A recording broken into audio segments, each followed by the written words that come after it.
E aí, pessoal, sejam muito bem-vindos ao Manual do Caos Histórico, o canal que desembola os nós mais complicados da história para a gente entender junto. Hoje, o nosso papo é sobre um império que, olha, simplesmente se recusou a cair. Enquanto o Império Romano desmoronava de um lado, do outro um gigante ficou de pé por mais 1000 anos. Bora desvendar os segredos do Império Bizantino. Mas antes da gente mergulhar de cabeça nessa história, aquele nosso aviso de sempre que é super importante. Esse nosso resumo aqui é uma baita ferramenta para ajudar nos estudos, para clarear as ideias, sabe? Mas de jeito nenhum ele substitui a leitura completa do material. Pensa nisso aqui como um mapa, beleza? Ele mostra o caminho, mas a aventura de explorar o território é toda de quem está estudando. Combinado? Então, vamos para a grande pergunta que nos trouxe aqui hoje.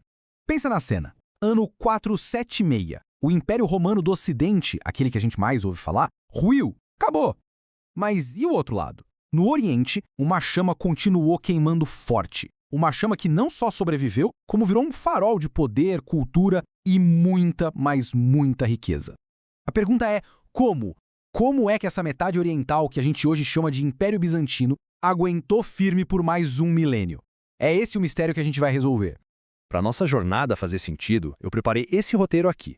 Primeiro, a gente vai entender o básico. Por que esse império sobreviveu? Depois, vamos fundo nos seus pilares, a fé e as tretas que ela causou. Na sequência, vamos conhecer o cara, o maior imperador de todos, Justiniano, e a lei que ele criou e que mudou o mundo. A gente também vai dar uma olhada na grana e na sociedade bizantina. E para fechar, vamos pensar no legado gigantesco que eles deixaram. Prontos? Então vamos nessa.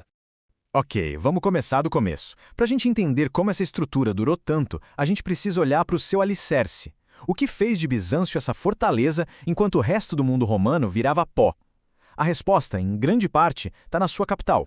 Dá uma olhada nesse mapa. Essa é Constantinopla, o coração pulsante do império. Pensa num lugar abençoado pela geografia.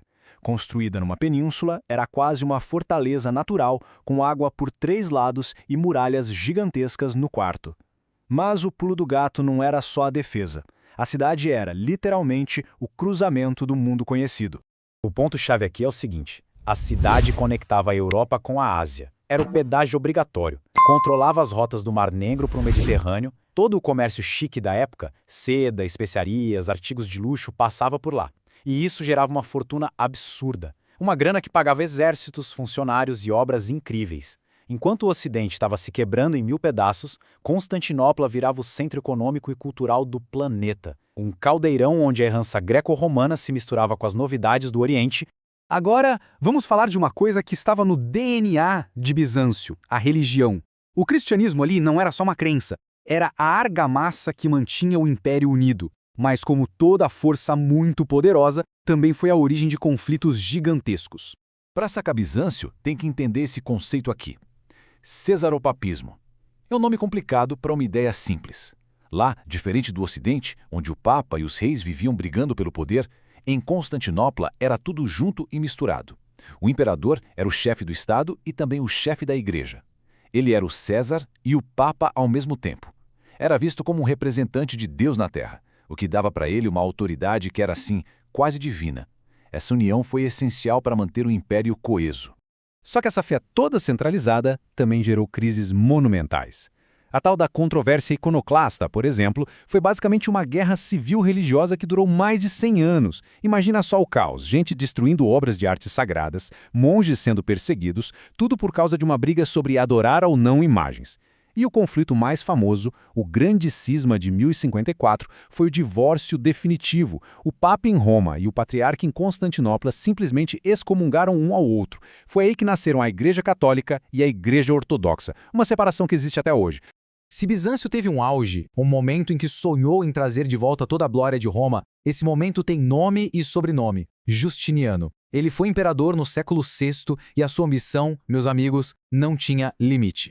O fascinante aqui é como essas duas imagens conversam. De um lado, o próprio Justiniano, retratado como uma figura quase sagrada. Do outro, a obra-prima dele, a Basílica de Santa Sofia. Quando ela foi erguida, era simplesmente a maior construção coberta do mundo. Dizem que, quando o Justiniano entrou lá pela primeira vez, ele teria gritado: "Salomão, eu te superei." Santa Sofia não era só uma igreja, era um recado em pedra e ouro para o mundo inteiro sobre o poder, a fé e a ambição de Justiniano. Justiniano queria reconquistar terras, construir coisas gigantes e fortalecer a fé. Mas o legado dele que mais durou talvez não tenha sido feito de pedra nem de vitórias militares, mas de palavras. Ele organizou a lei. Pensa na bagunça. Séculos e séculos de leis romanas, decretos, decisões de juízes, tudo espalhado, muita coisa se contradizendo. Justiniano botou seus melhores juristas para trabalhar e mandou organizar tudo isso. O resultado foi o Corpus Juris Civilis, ou Corpo de Direito Civil. Foi um trabalho gigantesco para criar um sistema de leis que fizesse sentido, que fosse unificado e que durasse. E a forma como o projeto foi dividido mostra como a ideia era grandiosa. Tinha o Digesto, que era uma coleção gigante com as opiniões dos maiores juristas romanos. Tinha as Institutas, que era tipo um manual, um livro didático para quem estava estudando direito. E tinha as Novelas, que eram as leis novas, criadas pelo próprio Justiniano. Tudo isso junto virou a base da lei em Bizâncio por 900 anos. E por que isso importa tanto para a gente hoje, aqui e agora? Bem, como o nosso material de estudo mesmo diz, essa compilação não morreu com o Império. Ela foi redescoberta na Europa séculos depois e virou a base de quase todos os sistemas jurídicos da Europa continental. E essa influência chegou até nós. O nosso direito civil aqui no Brasil tem raízes diretas nessa fonte lá de Bizâncio. A ideia de ter um código de leis todo organizadinho, com princípios universais, veio de lá, da cabeça do Justiniano. Bom, um sistema de leis tão forte e um império tão poderoso precisavam de um motor econômico para bancar tudo isso, né? E a fonte de toda essa riqueza vinha do controle total sobre o comércio. Olha só esse mapa. Ele basicamente revela o segredo da fortuna bizantina. Como a gente já falou, Constantinopla era a grande encruzilhada do comércio mundial. Produtos de luxo que vinham da China, da Índia, peles do norte, grãos do Egito, tudo, absolutamente tudo passava pelos portos do império. E o governo, claro, cobrava imposto em cima de cada transação, juntando uma grana que era a inveja do mundo inteiro. E essa riqueza toda sustentava uma sociedade assim, bem divididinha, numa hierarquia rígida. Lá no topo, a aristocracia e a família do imperador, donos de terras que não acabavam mais. Logo abaixo, uma burocracia imensa e complexa de funcionários públicos. E um detalhe curioso, muitos deles eram eunucos. A lógica era que, como eles não podiam ter filhos para deixar herança, seriam mais leais ao imperador. No meio da pirâmide, nas cidades, uma galera vibrante de artesãos e comerciantes, a grande maioria da população, claro, era de camponeses ralando na terra. E lá na base de tudo, os escravizados, uma herança direta do mundo romano. Bom, chegamos ao fim da nossa análise. Depois de 1000 anos de história, de glórias, crises, de tudo um pouco, o que é que sobrou? Qual é o verdadeiro legado que Bizâncio deixou para o mundo? Lembra daquela pergunta lá do começo? Como eles sobreviveram por tanto tempo? Agora a gente consegue resumir. Foi uma mistura de fatores. Uma capital quase impossível de invadir, que também era o centro do comércio mundial, um poder central forte validado pela religião, um sistema de leis que unificou tudo e talvez o mais importante, eles se tornaram os guardiões da cultura clássica. Enquanto a Europa Ocidental passava por um período bem conturbado, os bizantinos estavam lá, copiando, estudando e preservando os textos de filosofia, ciência e literatura da Grécia e de Roma. Sem eles, muito desse conhecimento talvez tivesse se perdido para sempre. E isso nos leva a uma última provocação para a gente pensar. Se fosse para escolher só um, qual seria o legado mais impactante de Bizâncio? Seria a fé, com a Igreja Ortodoxa que influenciou todo o leste europeu e a Rússia? Seria a lei de Justiniano, que até hoje tem um dedinho nos nossos códigos? Ou seria a cultura, essa preservação do conhecimento antigo que ajudou a preparar o terreno para o Renascimento no Ocidente? É uma pergunta difícil, hein? E faz a gente pensar sobre o peso da história. E aí, que tal essa viagem a Constantinopla? Quero saber a opinião de quem está assistindo. Qual foi o maior legado de Bizâncio? Deixa aí nos comentários.